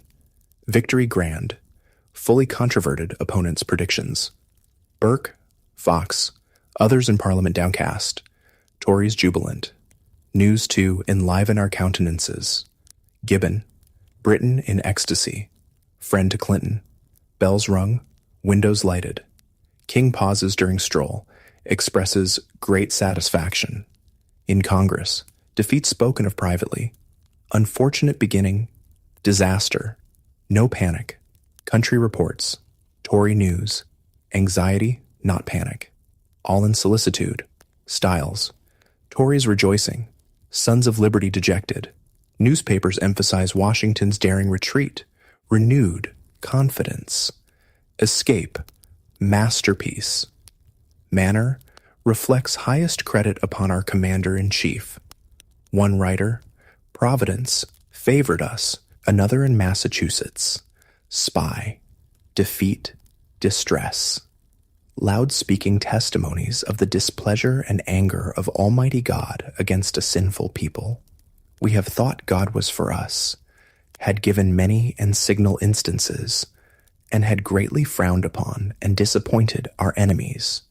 And verily, it has been so. But have we repented? In New York, gloom of defeat heavy. High spirits counted on for long compensate for enemy advantages. Gone. Army crossed night from Brooklyn, August 30th, sorry sight. Filthy, bedraggled, numb, soaked, sick, emaciated. Army gone cheering no more. Surprising change, Pastor Schukirk notes. Merry tones on drums, fifes ceased. General damp spread. Scattered people up down streets moving. Swiftly, overwhelmingly defeated. Hard day for us poor Yankees. Enoch Anderson's summing up. Resounding victory not decisive. War not ended. Washington 9,000 troops survived to fight another day. Congratulations, you've escaped again. But Lost a crucial fort. The good news? You gained a brilliant new advisor. The bad news? Disobedience, desertion, and disease plague the army. For first 24 hours in New York after escape, nearly all collapsed in sleep, including Commander-in-Chief. Not till Saturday, August 31st, Washington notifies Congress, entirely unfit to take pen in hand. Since Monday, scarce any out of lines, 48 hours, proceeding, hardly off horse, never closed eyes, much hurried, in arranging new dispositions, will save extremity of concern for another letter. American soldiers deserting as if leaving sinking ship, 30-40 at time. Many defecting to enemy, disobedience and theft epidemic, far from army of heroes. Spirit of desertion, cowardice, plunder, prevailed. Joseph Reed demoralized, verge of quitting. Experience on battlefield. September 16th, Searing. Reed saw soldier running from enemy, ordered him back. Soldier raised musket, pulled trigger, lock snapped. Reed grabbed another gun, pulled trigger, it snapped. Drew sword, struck twice, wounded Leffingwell, severed thumb, forced surrender. Should have shot him. Could I have got my gun off? Leffingwell confessed running, found guilty of cowardice, sentenced to execution. At Reed's urging, Washington pardons him at last moment after kneeling to be shot. Next offender, suffer death without mercy. Attempt to introduce discipline must always be work of difficulty, Reed writes wife. Where democracy universally prevails, great equality, leveling spirit, discipline, hard to establish, a tempter becomes odious. Washington no less commanding, except raging outburst at Kip's Bay, seems imperturbable, entirely in control, discouraged, unhappy, keeps up appearances. Unless some speedy, effectual measures adopted by Congress, our cause will be lost, tells John Hancock. War no work of a day must be carried on systematically. Good officers mandatory, only means to obtain them is establish permanent footing. End short-term enlistments. Officers better paid, better trained. Soldiers offered bounty, clothing, blankets, free land. Dependence on militia, assuredly resting upon a broken staff. Men dragged from tender scenes, unaccustomed to din of arms, unacquainted with military skill. Want of confidence facing trained troops makes them timid. Lust after plunder. Regimental surgeons taking bribes to certify sickness. Fear in Congress. People of standing army remote. No standing army. Cause faced ruin. Wants rules, regulations adopted. Punishments severe. Most atrocious offenses. Maximum 39 lashes. Seldom laid on. More sport. Punishment, many willing to undergo for bottle of rum. Washington unaware, Congress acted on much he wanted due to John Adams. Enlistment for duration gets 2,100 acres.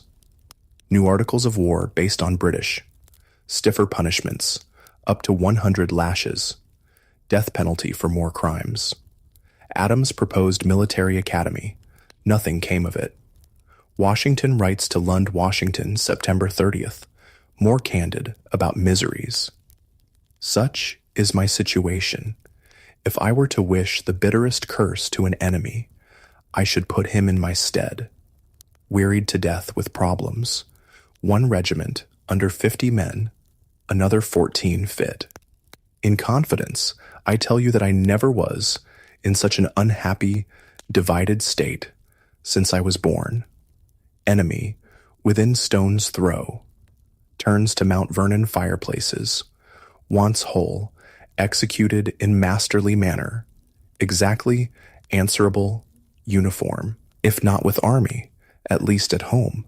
Crystal days, late September, early October in New York, lucent skies, maple sumac turncolor, East River spectacle of British ships, Hudson sparkles, beautiful setting for strange intermission, war many hoped put to rest till spring, not too early.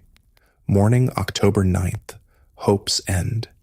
Phoenix, Roebuck, Tartar Way anchor, brisk southwesterly wind, proceed up Hudson to force passage beyond Forts Washington Constitution. Americans tried to block river with sunken hulks, spiked logs. Fort guns open fire. Ships answer. Sail straight, slowly, through to safe anchorage upriver. Washington observed whole sorry scene. To our surprise and mortification, they ran through without the least difficulty. No end of labor. Defense came to nothing. British suffered 9 seamen killed. Considerable damage. Showed Hudson undeniably theirs. Day could lead to decisive change in strategy. Purpose of forts, to deny use of river. Reconsider holding forts. Washington raises no questions. Greene declares confidently, forts so strongly positioned, little more to fear this campaign. Instead of lesson learned, Day marks onset of blunder, painful humiliation. British plan, October 12th, to outflank rebels by water. Massive armada set sail upstream East River in very thick fog. Stunning seamanship. By noon, advance force, 4,000 troops, lands at Frog's Neck, Marshy Point, Westchester County. Frog's Neck, Howe's poor choice, peninsula on Mapmore Island at low tide. British advance over Causeway, checked by American riflemen. More American support moves in. After more British troops land, Howe decides to re-embark. Consumes 4 days. Tweedledum business. Reinforcements. Howe expected 7,000 Hessians, worth weight. Howe moves with astonishing speed, landing at Pell's Point, mainland. First report of Throg's Neck landing. Washington knows Harlem Heights bastion trap. British up to former scheme of getting to our rear. Only to strike inland toward King's Bridge. Army must withdraw. Concentrate forces at safer ground, 18 miles north. White Plains. Sterling, Sullivan rejoined Army through prisoner exchanges. Nick of time. Warmly welcomed. Congratulations, you're retreating, but the enemy is right behind you. The good news? You made it to White Plains. The bad news? Fort Washington is about to fall. At Council October 16th, Fort Washington Garrison decided retained as long as possible. Passage of ships on Hudson issue. Obstructions insufficient. Communication across river to New Jersey maintained. Washington, Lee, Heath, Sullivan, Sterling, Mifflin present. Knox also present. Only George Clinton dissents.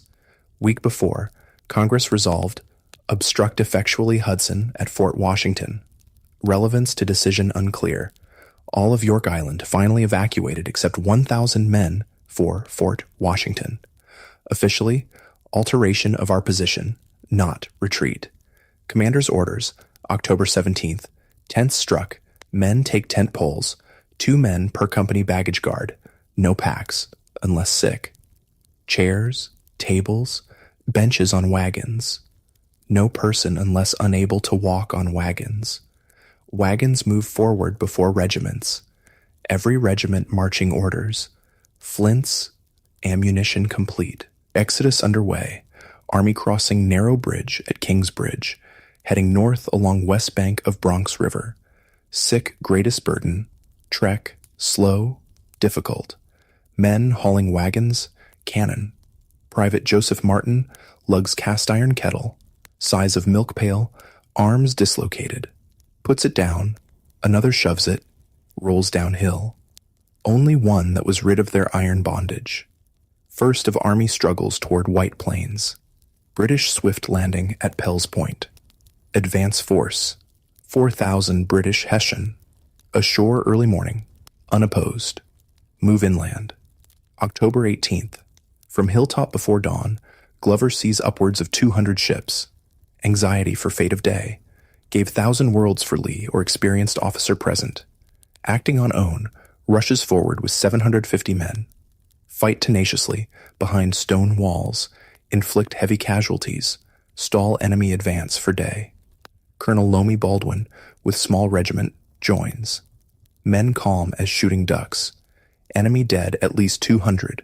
Exaggeration. British lose more men killed at Pell's Point than Brooklyn. Glover's calculations. 8 dead, 13 wounded. Ferocity shown stuns Howe. Leads him to conclude with stone walls. More deadly fire waiting. British keep moving inland cautiously. Seldom more than few miles a day. Against little resistance. Probably Howe, no need to hurry. Doesn't expect to cut rebel retreat. Hopes to maneuver Washington onto open field for decisive victory. Takes few more days at White Plains to be ready. At last, October 28th, 10 days after landing at Pell's Point, Howe sends 13,000 redcoats, Hessians, up Main Road to White Plains. Early morning, sparkling fall day. Washington avoids open field fight. Dug in on high ground back of village, lines over mile. Looks like Howe will attack head on. British field guns open fire.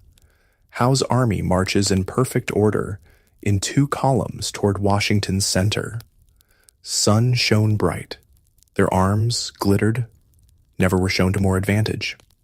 Suddenly, 1 column wheels left toward higher hill on American right, other side of Bronx River. Chatterton's Hill, wooded slopes, open fields above, dominates American lines. Yonder is the ground we ought to occupy, Lee reportedly told Washington. Rushed troops to defend, mainly militia. British artillery moves closer. Cannon roar. Air hills smoked. Fences, ash walls knocked down. Pieces. Men's legs, arms, bodies mingled. Washington orders more men to Chatterton's Hill. British Hessians ford river. Hessians, part of newly arrived 7,000, launch uphill charge. Militia break. Run. Reinforcements. Haslett's Delawares. Smallwood's Marylanders. Fight bravely. Give way. Battle of White Plains. Battle of Chatterton's Hill. British Hessians carry day. Cost. Over 250 casualties. Twice Americans suffered. Not victory achieved anything. Day after October 29th, Howe pauses, waits for reinforcements. October 30th, pours rain. November 1st, Howe finds Washington Army pulled back half-mile to stronger position across Bronx River. 2 more days. Armies, wait, watch. Enemy determined on something decisive. Knox writes, Brother, we determined to risk general battle on most advantageous terms. Night. November 3rd, American sentinels report rumbling enemy carriages.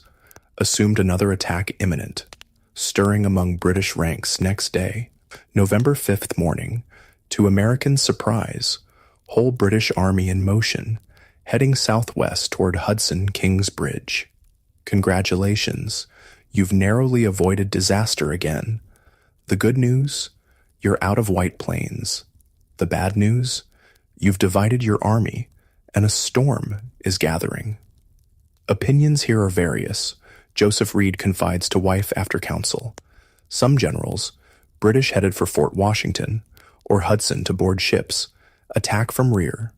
Others, majority, finding army strongly posted, changed, plan, intend to penetrate Jerseys to Philadelphia.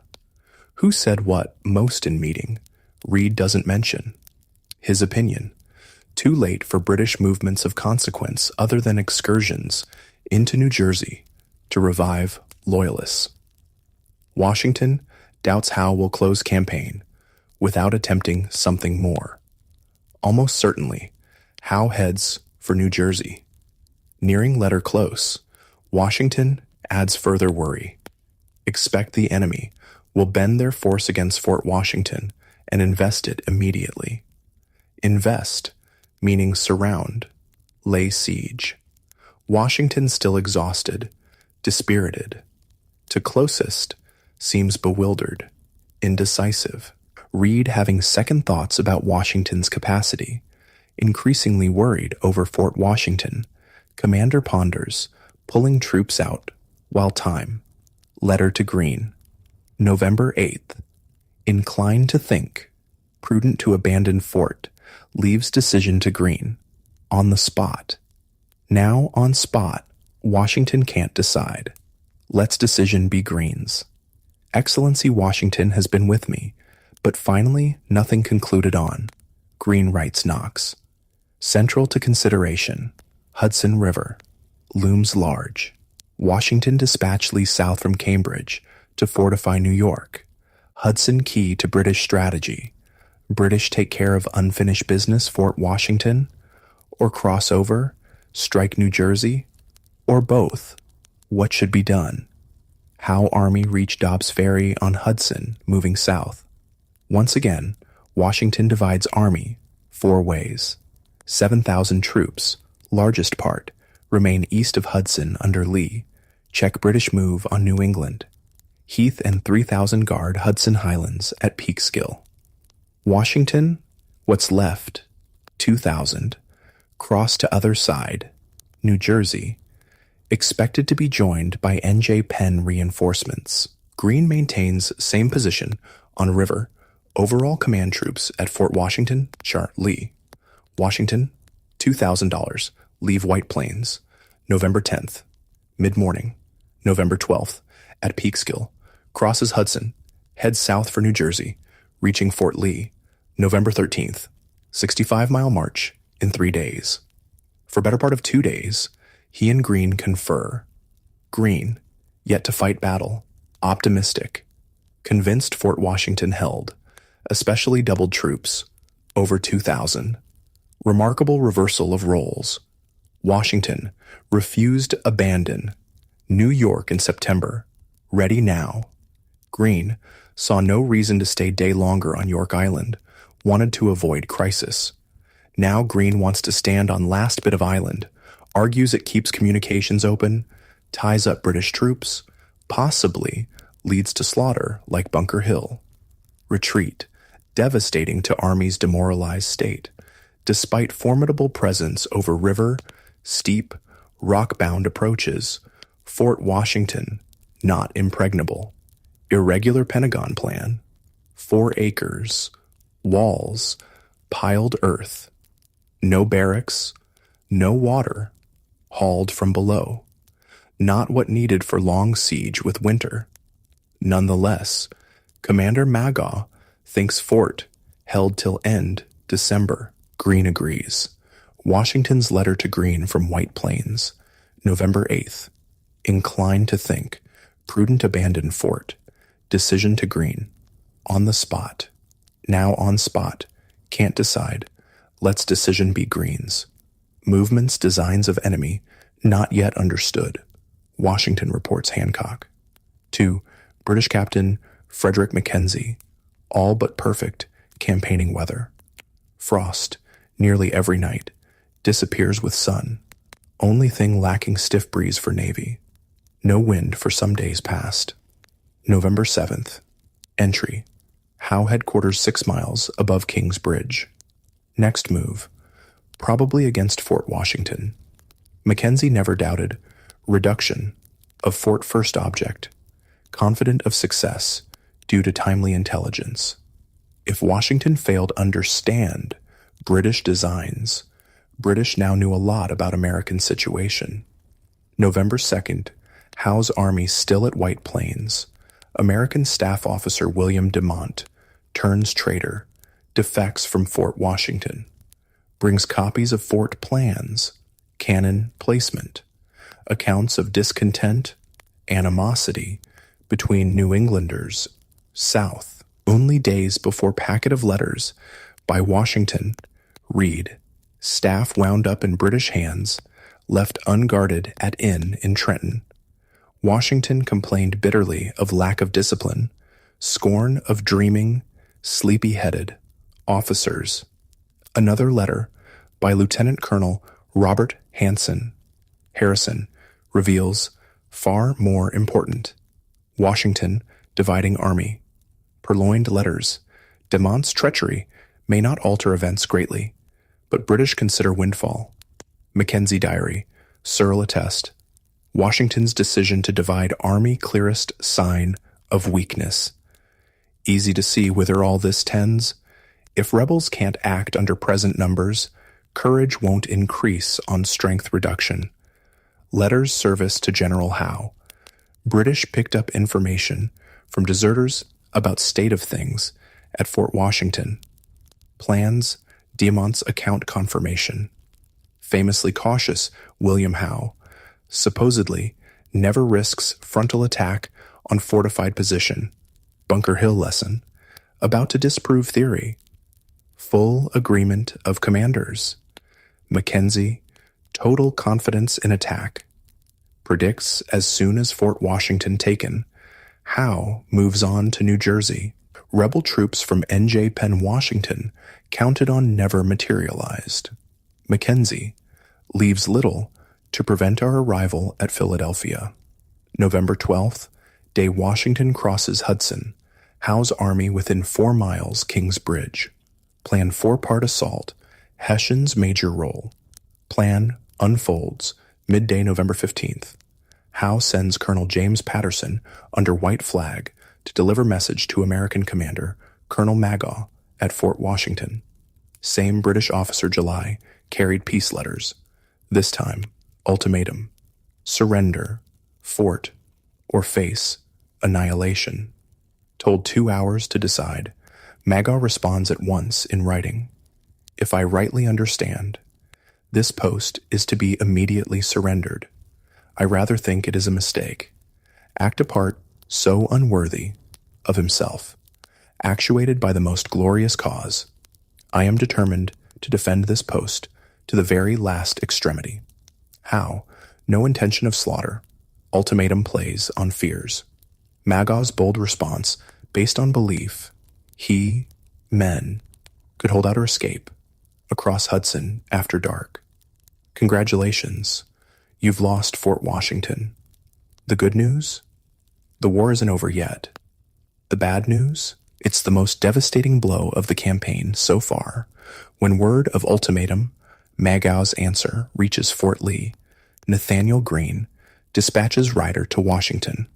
Washington dashes back, arrives Fort Lee nightfall. Greene, Putnam, rode across river to meet Magaw, appraise situation. Washington follows in small boat. Halfway across, meets Greene Putnam returning. Mid-river and dark, Greene Putnam give encouraging report. Troops in high spirits would make good defense. Being late at night, Washington says, 3 return to Fort Lee. Same night, unobserved, British bring 30 flatboats upriver with muffled oars, past Fort Washington, into Spuyten Duyvil Creek, down Harlem, ready for morning. First chance, early Saturday, November 16th, Washington with Greene, Putnam, Mercer, again crosses Hudson to determine what was best to be done. Boat pushes off. Sound of heavy cannon carries over water. Off in distance, left of Fort Washington. Sea attack begun. Landing opposite shore, downriver from fort. 4 generals scramble up steep slopes to crest near Morris House. All stood in a very awkward situation. Greene writes, disposition made. Enemy advancing. Durst not make new disposition. Still couldn't see disaster. Urged Washington leave. Go back. Greene volunteers stay. Putnam. Mercer also. Washington thinks it best. They all go. Assault from 3 directions after prolonged pounding. 4,000 Hessians from north. Over. Bridge at King's Bridge. Led by Knyphausen. Requested honor main attack. Hessians professionals. Performed duty. Data show superior in profession taken pride in. Sterling, prisoner, heard Hessian officers remark duty, not inquire, which side right. Force of British under Cornwallis. Highlanders, strike east. Crossing Harlem River in flatboats, brought up night. Third force, 3,000, British Hessians, south, led by Percy. By 10 o'clock, Howe committed 8,000 troops, nearly 4 times defending force. Farthest reach of outer defenses 5 miles. Kniephausen's Hessians face steepest terrain, withering fire from VA-MD riflemen among rocks. Ferocious fighting, Hessians dauntless. Rock slopes scaled rough even without fire. Officer Wiederhold, attack, almost inaccessible rock. Every obstacle swept aside, precipitous rocks scaled. Hessian soldier Ruber, obliged to drag ourselves by beech tree bushes, could not really stand.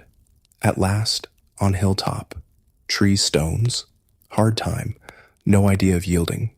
Rahl gives word, all that are my grenadiers, march forwards. Drummers strike up march, hautboy players blew. All alive shouted, hurrah! Mingled together, Americans, Hessians. No more firing, ran forward pell-mell upon fortress.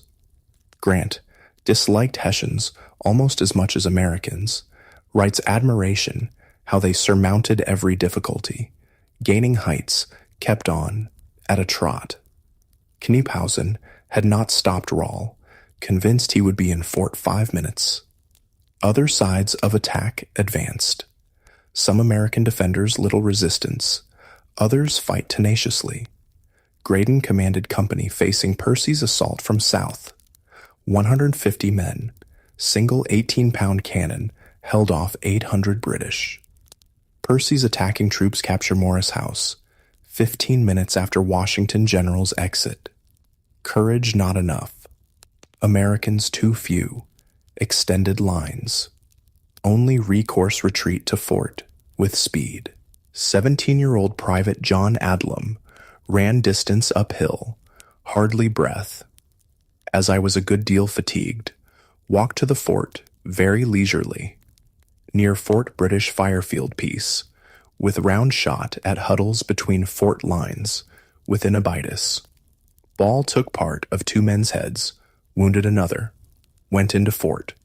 By 1 o'clock, defending force driven inside fort, scarcely room. Hour later, Hessian commander Kniephausen demands surrender. Maga time to decide, asks half hour. Howe arrives, orders surrender immediately, no terms other than promise of lives. 3 o'clock, Maga capitulates. 4 o'clock, entire garrison, 2,137 Americans, marches out between lines of Hessians, lay down arms. Disastrous campaign for New York. Humiliating, costly, reverse after another. Surrender of Fort Washington. Most devastating blow. Utter catastrophe. Taking 1,000 prisoners at Brooklyn. Dreadful loss. Now over twice that number marched off. Total nearly 4,000 from 2 battles. Army rapidly disintegrating from sickness, desertions, desperate need, almost anyone fit. Mackenzie. British astonished prisoners, less than 15, or old men, indifferently clothed, filthy, without shoes.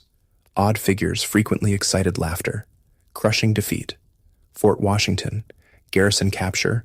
Arms, tools, tents, blankets, 146 brass iron cannon. Accomplished by British Hessians in hours. Need never happened. 59 Americans killed, 100 plus wounded. British 28 killed, 100 plus wounded. Hessian 58 killed, 250 plus wounded. Bad, but could be worse. Grant Mackenzie view. Slaughter avoided only because Kniephausen stopped Rahl Hessians entering fort. Carnage would then have been dreadful. Rebels numerous, not room to defend. So frightened, not power. Ahead for prisoners. Horror. Held captive, overcrowded, unheated barns, sheds, British prison ships in harbor. Hundreds die disease. Washington, said to have wept, watching tragedy unfold across river. Unlikely, given imperturbability, but surely wept within soul. Faced ruin before, never like this. To Brother Jack, wearied almost to death with retrograde motions. Nathaniel Green in anguish to Knox. Feel mad, vexed, sick, sorry. Never did I need consoling voice. Most terrible event. Consequences justly dreaded. Both Washington Green badly mistaken. Worried reputations. Hard to say which most sensitive to thought of others. Criticism severe, especially among prisoners. Graydon, generation later, barely contains disdain. Most immediate, blistering reaction, Charles Lee. Own account, furious over Fort Washington news, tore out hair. Must entreat you keep what I say to yourself, but I foresaw, predicted, all that has happened. Wrote Rush, influential Congress member. Lee knew Rush would never keep it to himself. Lee claimed last words to Washington. Draw off garrison, or they will be lost. Oh, General, Lee admonishes Washington in letter, why would you be over-persuaded by men of inferior judgment? Inviting Commander blame Greene. Washington failed to override Greene's judgment. Make clear decision. Commander-in-Chief, ultimately responsible. Greene's responsibility ceased with Washington's arrival, November 13th. Washington never blamed himself for loss, never openly blamed Greene, said only acted on judgment of others, nor did he fire Greene. Undoubtedly thought less of young General, still knew Greene's strengths. Weeks before, Greene demonstrated foresight, organization, recommended supply depots across New Jersey, Army's retreat path. Washington agreed. Greene needed. Like Knox, never give up, walk away, lose sight of war. Washington repays loyalty. After bad decisions, wisest decision ever. Only one American hero emerges from Fort Washington. Margaret, Molly, Corbin, wife of Penn soldier John Corbin, went into battle at husband's side. Killed, she stepped into place to load fire cannon. Fell wounded, nearly losing arm. After surrender, allowed return home to Pennsylvania. Usually unhurried, William Howe makes next move. Hardly a pause. 3 nights later, sends 4,000 British Hessian troops under darkness, drenching rain across Hudson. Land upstream Fort Lee at Gloucester. Led by Cornwallis, scale palisades, steep footpath. Once on top, advance on Fort Lee. Daring attack like Howe's at Quebec. Warning reaches Fort Lee, advance. Possibly local farmer or British deserter. Washington rushes, seen from Hackensack. Shouts orders, abandon fort at once. Everything left behind. Guns, stores, tents, breakfast cooking. British arrive. Find place deserted. But dozen men got into rum supply, all drunk. Washington Army flee, in haste down road over Hackensack River, farther into New Jersey. Congratulations, you've retreated across New Jersey. The good news? You're still alive. The bad news? Your army is battered, dispirited, and shrinking rapidly. Retreat southward across New Jersey begins November 21st. Headed for crossing Aquakanonk on Passaic River. Retreat only choice. River's possible defense in dead flat country. No stone walls. Over Passaic, push on 20 miles to Newark. Heavy rains, narrow roads sloppy with mud. Men in tatters, many without shoes. Feet wrapped in rags. Washington rides rear of column. Point remembered by James Monroe. 18. Virginia lieutenant. Saw him head small band, near enemy. Countenance, manner impressed Monroe. Monroe estimates Washington at most 3,000 men. Expression no sign of worry. Deportment so firm, dignified, yet so modest. Never seen in any other person. Washington sets army on road early morning, but gets off urgent request to Lee at North Castle, NY. Worries, troubles clear. Men broken and dispirited. No tents, baggage, entrenching tools. Left behind at Fort Lee. Dared not risk contact with enemy. So must leave a very fine country open to their ravages. Urges Lee cross Hudson with brigades. Join forces before too late. New Jersey too rich prize. Give up without appearance of fight. NJ fall. Devastating effect on Pennsylvania. In less than 2 weeks, December 1st, enlistments of 2,000 troops up, free to go. Same nightmare prospect, faced at Boston, year before. Misery greater, morale, suffering. Chance army evaporates. Privately, Washington talks with Reed possibility, retreating to western Pennsylvania. Reed thinks if eastern Penn gives up, rest of state follows. Washington hand over throat, remarks, "My neck does not feel as though it was made for a halter." Talks, retreating to mountains, Augusta County, western VA. If overpowered, must cross the Allegheny Mountains. New enemy little idea how big country. Problem, not few American soldiers in 13 states. Plenty. States reluctant send troops. Prefer keep home, especially war not going well. August, Washington had 20,000. 3 months since, lost 4 battles. Brooklyn, Kips Bay, White Plains, Fort Washington.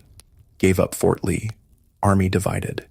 Young Monroe speculated only 3,500 under personal command. Desperate for help, sends Reed to Burlington, NJ, upstream Philadelphia. Impress NJ Governor Livingston, urgent need reinforcements. NJ militia not turning out in numbers, making difference. General Mifflin dispatched similar mission. Philadelphia, alert Congress, critical state of our affairs, round up Penn troops. 2 critical undertakings, choice of Reed, closest confidant, and Mifflin, able Philadelphian, shown valor at Brooklyn. Washington confident, sending 2 best men, not lost on listeners. First report, Mifflin bitterly disappointing. Pennsylvanians, divided and lethargic, slumbering under shade of peace. From Reed, nothing. Rained heavily. November 22nd, Army reached Newark. Rain fell, night, next day. Sufferings endured are beyond description. No tent, exposed. Cold, rains, day, night. Samuel Webb, impossible describe conditions. No lads ever showed greater activity retreating than we have. Best fellows at business. Webb, recovered from wounds, on Washington's staff. Greatest importance, impression made on Thomas Paine, author Common Sense, volunteered aid Green's staff. Green, love literature, political philosophy, liked brilliant Paine. Green raised Quaker, pamphlet widely read, called him Common Sense. Common Sense and call snarl, perpetually wrangling.